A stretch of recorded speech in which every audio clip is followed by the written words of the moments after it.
Good morning kahit hindi na morning. Okay. Yeah, you can see it. I bought myself this. Wala, naisip ko lang kasi gagawa na ako ng maraming content. Mas maganda yung mic, 'di ba? Hmm, Kaya din talaga ako bumili ng mic. Yan, ng wireless mic. Kasi tuwing gumagawa ako ng ganitong content, wala akong electric fan. Tingnan nyo, pag may electric fan, hindi nyo maririnig yung electric fan ko. Or at least, hindi siya ganun kalakas. Kasi sobrang lakas niya. Like, though given, medyo mumurahin ko lang 'to nabili, bibili din ako nung medyo mahal, yung medyo state of the art na. Tiis-tiis muna tayo, one step at a time. Kasi nga, naisip ko like, I've been a content creator for so fucking long. Hindi ako bumibili ng mic, like, putang ina 'to, eh. So, right now, I'm just going to say I'm sorry. I haven't been updating you guys with the good morning kahit hindi na morning.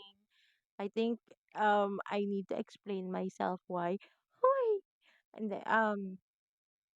it's just that a lot of things has happened the past week that I haven't really like found the right time to sit down and talk to you guys kasi nga ang daming nangyari nitong linggong to na kahit ako hindi ko alam saan ako magsisimula, paano ko sisimulan.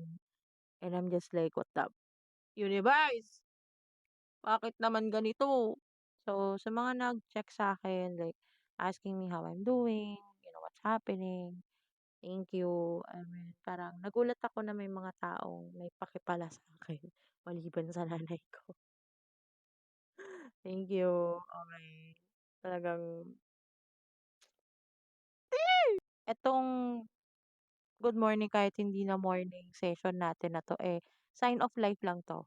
Proof of life, proof of existence pa lang. Okay, buhay pa po ako.